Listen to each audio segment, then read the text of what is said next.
Well, I mean, for starters, menopause for a neurotypical woman can just feel like the wheels have fallen off. So if you add ADHD into the mix, it's like a double layer, if you like. So you'll notice a really sharp drop in focus, in concentration. And if you're already diagnosed with ADHD, so you're aware of your ADHD, you will notice a worsening in your ADHD symptoms. If you're somebody who's completely unaware, this is where the problem lies. You can assume it's just menopause.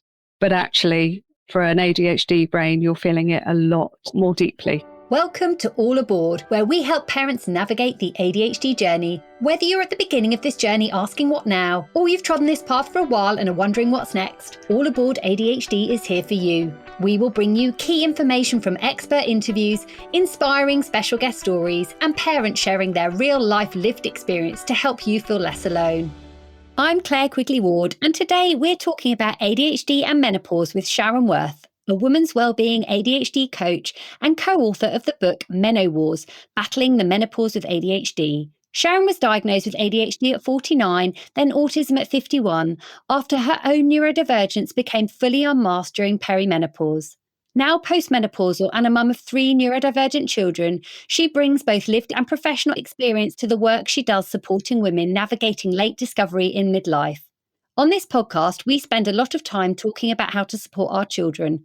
But in this episode, we're turning the focus onto us as women, because many of us are navigating our own ADHD alongside the hormonal changes of midlife, making everything feel much harder. In this episode, we explore what's happening in the ADHD brain, the role hormones play, why perimenopause can feel like such a tipping point, and what can actually help when things no longer feel as manageable as they once did. Welcome aboard, Sharon. Thank you very much. Thanks for having me. Thank you so much for joining us today. So before we get into menopause, I think it's important to start from an ADHD perspective. So can you explain how ADHD affects our executive functions day to day and what challenges that creates before we bring hormones into the mix? Well, essentially, I guess it's mainly affects our executive function. So it's almost like the brain's management system, which sort of helps us to plan and prioritize and start tasks, stay focused, all that kind of stuff. And it's fair to say that with ADHD, those systems aren't absent, but they're sometimes a bit inconsistent and difficult to access. So day to day, certainly for me, that can look like knowing what I need to do, but not being able to sort of motivate myself to get started. I might start multiple things and finish very few, if anything. Time, losing track of time, forgetting things or misplacing things, feeling overwhelmed by even the simplest of tasks, because I just don't feel like I'm able to cope or put things in the right sequence.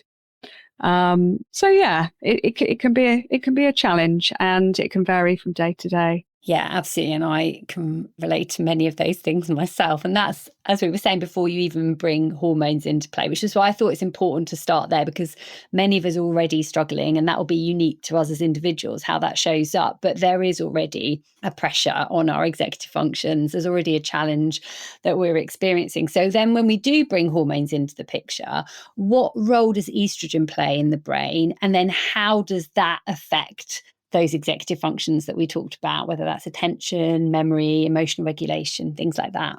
Well, essentially, if we talk about the monthly cycle to begin with, estrogen is very, very, very influential in terms of supporting the brain. But it does play a few sort of key roles in the ADHD brain in terms of it regulates dopamine, which is our neurotransmitter, which is linked to that motivation, focus and reward that we talked about. It also supports serotonin, so it can affect or support mood and our emotional well-being, and cognitive function. So memory, being able to access your vocabulary, for example, that can be a challenge if estrogen's low. and just generally mental clarity. So when we talk about how estrogen affects the ADHD brain or how it affects ADHD, if estrogen is high, we're usually functioning quite well. We're kind of top of our game. Just before a monthly period, when estrogen drops, or after ovulation, when estrogen drops, that's when we can feel really quite challenged. So that worsens that executive function that we were talking about. It makes things just that bit more difficult. I did not know, just to pick up on one thing you said there, can affect your vocabulary, because I was thinking there are days, I like to think I'm quite an articulate person, but there are days where I just can't find the words for things. So I did not know that estrogen can have an impact there. That's interesting to me. So when estrogen levels then start to decline when we reach perimenopause, what impact can that have on someone who already has ADHD? Well, the way I often describe it in terms of my experience was perimenopause came along and the wheels fell off for me. Yeah, that's exactly what I say. What I say. It was like having permanent PMT. It was just, I felt like I was spinning around in circles and getting nowhere. So it was like having ADHD on a bad day every day for me. It really was. And that is, it's at that time in our lives that ADHD often first appears or is perhaps first questioned. So for me, I think I always had an inkling that I might be, but I had this attitude that, do you know what? I've survived this long, and I've developed all the coping strategies. There's no need for a diagnosis. But actually, I did seek out a diagnosis during perimenopause because I wanted to try medication, and of course, you can't have medication prescribed without a diagnosis. So that's the route that I took to just try and function each day. And I'm pleased to report that it really helped hugely. It's something I want to talk to you about from a tipping point perspective, because that's the phrase I use as well. It felt like the wheels came off. And my experience of that was just very much that everything that I'd had in place just didn't work anymore. And I didn't feel like myself, and I couldn't understand why suddenly I wasn't able to function in the way that I was. So before we kind of go into that, I just wondered if we just maybe take a step back and think about, just from your experience with the women you work with, but as well from yourself, is how that might show up day to day in terms of how we think and feel and function once we've got ADHD, we've already got those challenges with our executive function, then we've got the declining estrogen, we feel like the wheels fall off. What are some of the ways in which, whether that's through clients you've worked with or just yourself, that changes how we feel and function? Well, I mean, for starters, menopause for a neurotypical woman can just feel like the wheels have fallen off. So if you add ADHD into the mix, it's like a double layer, if you like. So you'll notice a really sharp drop in focus, in concentration. And I suppose, just again, taking a step back, if you're already diagnosed with ADHD, so you're aware of your ADHD, you will notice a worsening in your ADHD symptoms.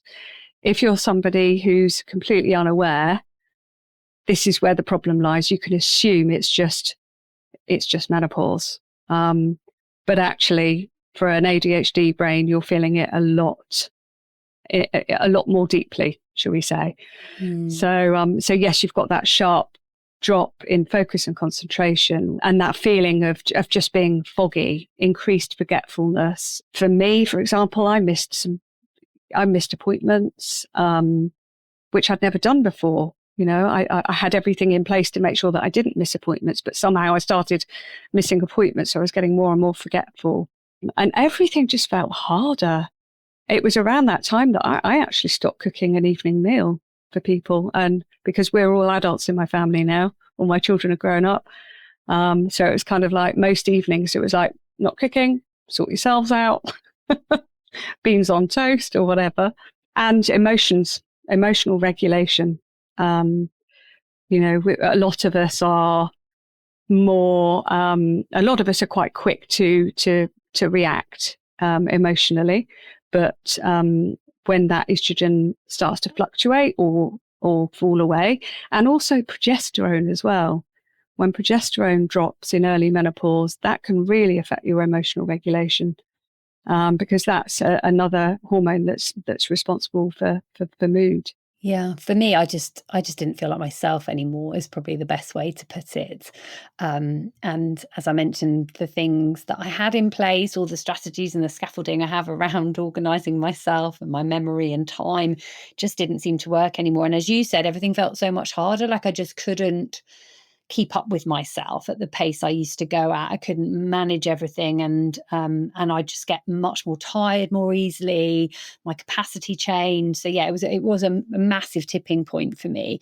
And you mentioned in that, obviously, there's women who have already been diagnosed with ADHD, but actually many at that point may not know themselves they have ADHD, which was definitely the case from my perspective. I think this stuff all happened around the same time. So for women who are at that point, how can hormonal changes really unmask ADHD that has been there all along? You know, where those strategies have been in place, we've held this mask, we've been doing it without really knowing that, and suddenly that's no longer possible. Well, the way that I explain it to people is that estrogen gives you the ability to mask. Estrogen gives you the ability to keep up with those coping strategies that you may have developed over years and years and years of trying to keep up. And when that starts to fluctuate or starts to fall away, the ability to continue just sort of falls away. And as we just talked about, you know, the feeling tired through those menopausal kind of changes that are going on, you just lose the ability to keep going. That ADHD or neurodivergence or autism or whatever it might be, you know, everything comes to the surface. And that's when women might start to question, if they're already diagnosed, maybe I need to change my ADHD dosage, or maybe I need to now consider medication that I haven't considered before. Or if they're not diagnosed, it might be, you know, that question, I wonder if I might be. Yes, particularly if those genetic links, I guess, are already there. And it's something you have an awareness of. My ADHD diagnosis, as much as it was around that midlife point, also came after my son. So I was already very aware of those genetic links, already starting to build a picture of not just understanding ADHD, but crucially how it presents so differently for women. And I think it was at that point where the wheels came off, to use our phrase, that I just couldn't manage anymore, and I needed to really understand what was going on here. And you touched on feelings, because I think that's quite an important point in there, like emotional regulation, mood, the ability to cope. But what about how we respond to stress? So how do we begin to understand what's driving that, and how, to pick up on your point about whether you do or don't have an ADHD diagnosis at that stage, how do we understand what's hormones, what's ADHD, and perhaps the bit in the middle that we don't really understand? It could be a real grey area, actually. And there's if ever I'm running a presentation on menopause and ADHD, I've got this slide where we look at all the symptoms, and then you've got menopause symptoms, ADHD symptoms, so menopause symptoms in one list, ADHD symptoms on another, and how they overlap in the middle. So it can be difficult to unpick, but for anyone who might be questioning it, I think the easiest way to identify the likelihood is to look back at childhood, because we know that, you know, ADHD is something that you are born with. It doesn't just suddenly appear at different stages in life. So for me, it was a case of looking back and thinking, okay, I always felt anxious. I always struggled at school. I always, you know, and for me, it was the autism as well, looking back at that. So I think that's a way of, you know, clarifying whether there is a likelihood there if you're a woman who isn't quite sure. In terms of stress, I think really it is just those sex hormones again, because lack of estrogen will affect our mood. You know, you will hear a lot of women will go to a GP with low mood and be prescribed antidepressants when perimenopause hasn't been considered. And we know as well that, the average age of menopause in the UK is around 51, 52, but it can last 10 years. So, women in their sort of mid to late 30s, early 40s are going to the doctors or going to their GPs and perhaps questioning, could this be perimenopause? And they're usually told, it's unlikely because you're a bit young, and prescribed antidepressants. So, I think we've still got a long way to go with the educational side as well, and the need for greater awareness amongst healthcare professionals. It's very interesting because I was 41, I think, when I first went to the GP, and exactly that was told, because I didn't feel like myself. I think that's how I was articulating it. And I think they tested just about everything else other than hormones, Right. and weren't really willing to entertain that conversation because I was under the age of 45. I wasn't given antidepressants. That wasn't necessary for me in terms of how those symptoms were affecting me. But I was definitely told, you're too young. So that was the response I got. And I know that there's a lot of discussion about ADHD and menopause, including suggestions that women with ADHD may experience symptoms earlier. And Yes. I know that at the moment, there's not enough evidence to say that's true for all women, but I feel like from my personal experience, that's absolutely the case. So I just wondered, what do we actually know about this, and what should we take from the research that exists so far? Yeah. Well, I mean, you said it there, there's not a lot of research out there. Research into women's health is only a relatively recent thing, shockingly, and there is emerging research that neurodivergent women, are experiencing menopause earlier, not prematurely, but a little bit earlier. And that's definitely something to be aware of. It's the perfect storm, isn't it? I think for me, and you're right that it is an emerging area. And I think from what I've read, the research, there's almost evidence for both sides at the moment. So there is evidence to suggest from some studies that's the case. There's other studies that suggest it's pretty balanced between those who have ADHD and those who don't, or are neurotypical. And it's still, but I think to your point is an important one, that it's still emerging. And it's just something I'm interested in, because I know that was my personal experience. I think already struggling, as we talked about at the beginning, with many of the symptoms of ADHD, which are very similar to and mirror those of perimenopause, because we're, that front part of our brain, this prefrontal cortex, is already challenged, for want of a better word, and add in those declining hormones. I really felt these symptoms, and it felt young compared to that 45 sort of cutoff or expectation that seems to exist within the NHS. But as you say, that those symptoms, or perimenopause as a period itself, can last for up to 10 years. So actually, it's not that it's young. Not at all. It's just perhaps the frame of reference that we typically have around this mid-40s point. And that's definitely where it showed up for me. So what about HRT? What does the evidence say about HRT for this conversation, not just in terms of perimenopause, but for those who have ADHD as well? How can it help? HRT can help a lot. It can help alongside ADHD medication as well. My own experience was that I was on HRT, I believe, when I was diagnosed. So yes, I was on HRT, but still the impact of menopause on my ADHD symptoms was quite profound. And it wasn't until the ADHD medication was added in that things really, really changed for me. Having said that, I made the decision last year to stop taking HRT, see where I was, and my ADHD symptoms did get worse. So it the jigsaw is all coming together, So what I actually did was I went to go and see my psychiatrist and had a review of my medication, and we increased my ADHD medication, and I'm all good. So it's really interesting. But one of the reasons for me doing the work that I do is to try and encourage more joined up care, because you go to your GP for HRT, you go to the psychiatrist for ADHD medication, and that they're not talking to each other. It's not joined up. And when I said, I'd like to review my ADHD medication, my symptoms have got worse since I came off of HRT. The psychiatrist actually said, oh, well, why don't you go back on HRT? So I had to sort of explain, well, actually, I do know that my menopause symptoms are not causing me any problems now. They've all settled. So what I'm asking for is some support for my ADHD symptoms that have got worse. So, it's quite interesting. Yeah, it's interesting. I don't actually take medication for my ADHD. I'm very pro-medication. My son has ADHD. He takes medication. I tried it.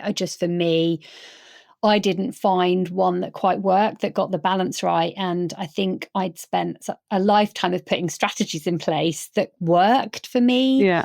That actually I preferred, having tried different options, to not take medication. But I think what was interesting with bringing hormones into the mix, as I mentioned earlier, suddenly those strategies started to fall apart a bit.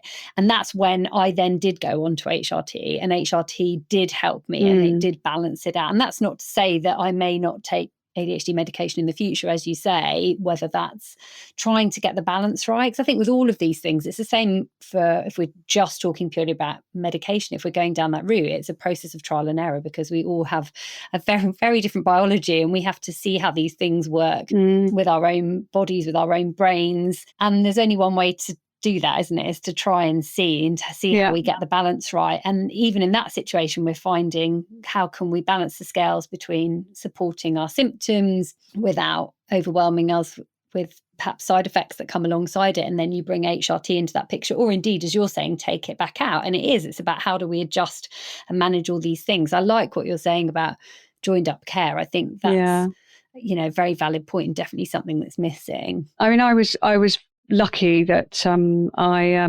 like you, actually, very similar story. I sat in on my son's ADHD assessment and recognised myself in just about every single question. And so it was his choice to try a non-stimulant medication, and it worked really well for him. So I went straight down that route. I thought, if it works for him, it might work for me, genetically speaking. And it's been great for me. So it is, as you say, it's trying out the different things. And of course, HRT isn't suitable for everyone. Not every woman can take it. Yeah, I was just going to ask you about that, because I was going to say, obviously, there are some people that can't take it. There are some people that may choose not to, or like yourself, who've had it and are coming off of it, or have come off of HRT for whatever stage that they're at. So for those people, what are the most important areas that we should focus on to be able to support ourselves? And I guess it's that sense of joined up care that you're talking about, not just from a medical perspective, but from a more holistic picture for ourselves. It's lifestyle. I wish I'd say, well, you don't need to worry about anything, but you really, it's a pivotal time in life. Estrogen is responsible for so many different functions in the brain and the body. And we know that there are risks that go up substantially post-menopause. So we know that we lose bone mineral density. We know that we start to lose muscle mass as we age. We know that our risk of heart disease goes up. So actually, heart disease is the biggest killer of women over the age of 50 in the UK, which a lot of people are surprised at, because, again, estrogen has a protective role for our cardiovascular health. So focusing on a predominantly whole food diet, I always recommend, and as was recommended as part of the training that I did, is always recommend the Mediterranean style of eating, because it's a good, clean, healthy diet with lots of different colourful content and good fats and protein. And make sure that you are getting the right exercise in as well. So a little bit of cardio, but there's so much information out there on exercise that most women are just so confused. It's really, really tricky. But the important thing for our bone health and our muscle health is to lift weight or engage in some form of resistance training, strength training. And not to go too overboard with the cardio. Do what you can when you can is probably the best advice that I can give. So really paying attention to your lifestyle is important. Reading up, studying and learning all that you can about menopause, making sure that you do things like taking your vitamin D through the winter months. And I always recommend a book, actually, if anyone's interested. I always recommend The Menopause Brain by Dr. Lisa Mosconi, because she's got a lot of useful information in there, reassuring information.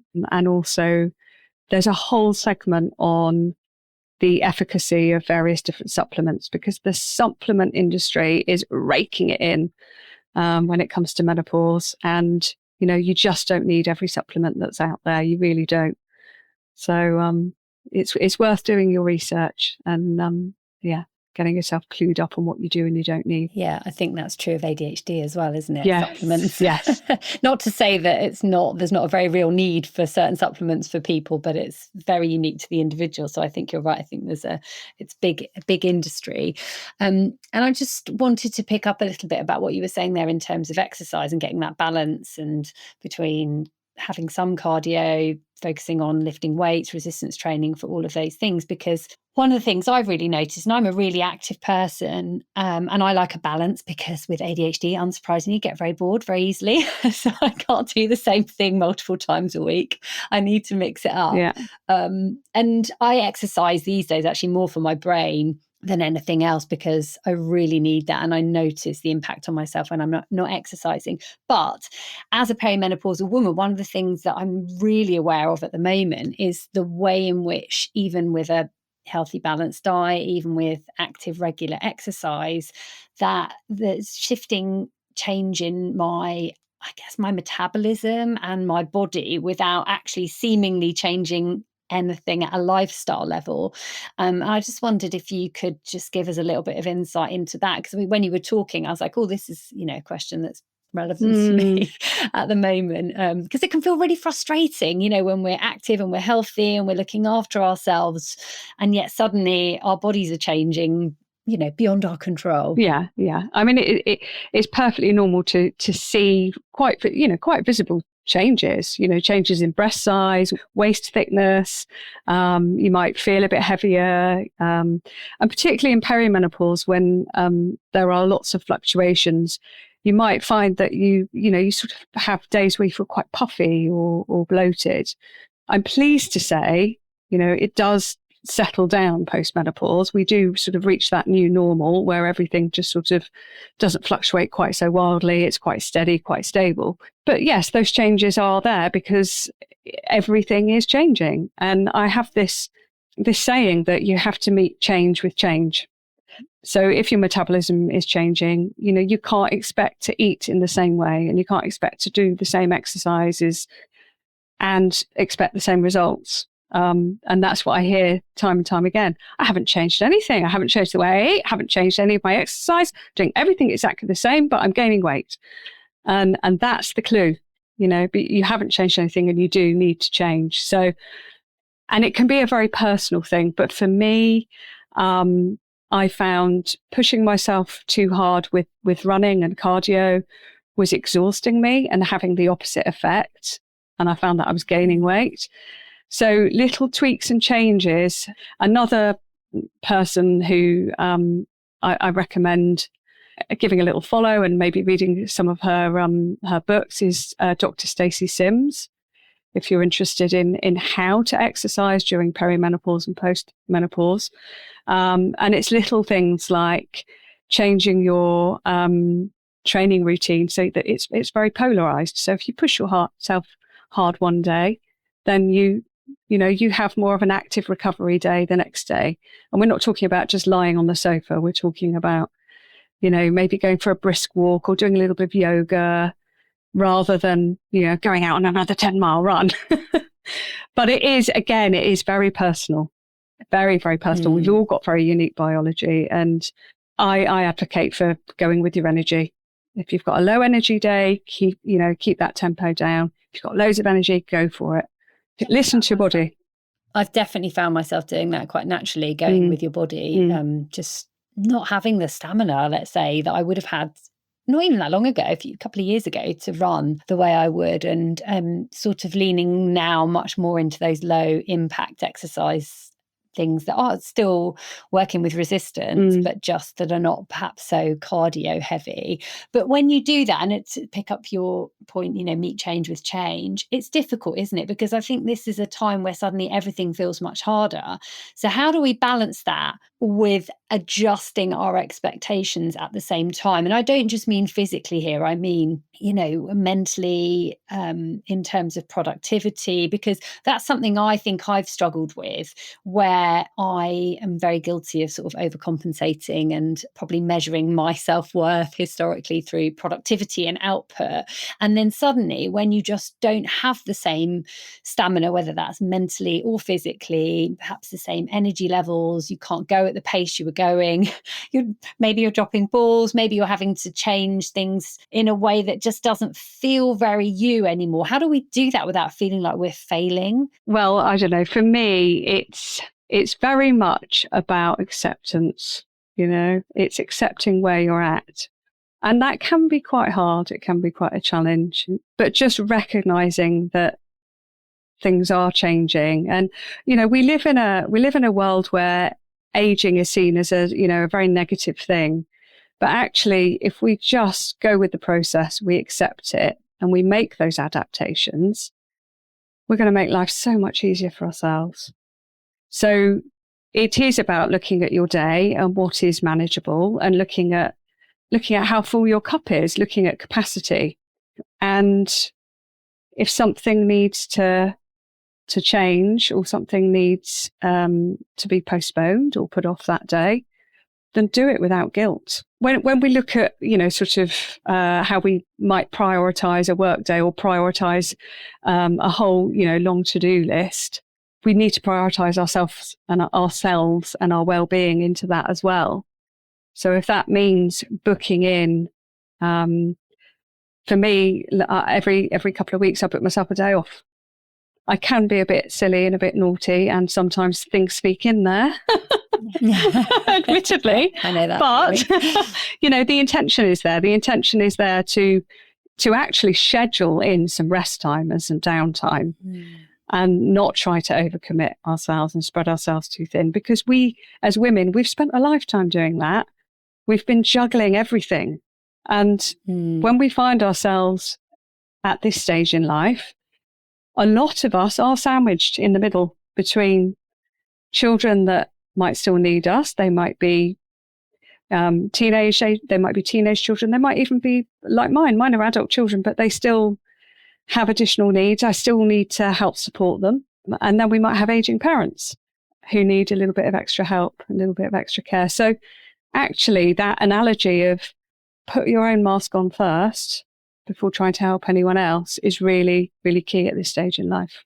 I was going to ask you that from a parenting perspective, because I think, as mums, we're often navigating ADHD with our perimenopause whilst raising children. Some can be still quite young. Perhaps many of us are doing that alongside having children who have become teenagers. So they're going through puberty at the same time. Absolutely. So, what makes that stage particularly challenging? Because the one thing that's hard, isn't it, of all these things, we can schedule space maybe in our week from a work perspective, but it's very difficult to put that upside down, isn't it? So what makes that so challenging? Hormones. The mixture of hormones in a household. Yeah, I mean, puberty versus puberty combined with menopause. You've got two big shifts, big lifetime shifts going on. And yes, it is. It's difficult. And I think the best thing in that situation is communication, open and honest conversations within a family to appreciate in each other, what's going on. I can't really offer much more than that, to be honest. Well, no, I mean, it's a good point, isn't it? Even it's that simple that I guess we spend a lot of time talking about puberty and understanding what's happening in teenage brains, and perhaps not as much time explaining what's going on for ourselves at the same time, if those things are coinciding, and the impact that has.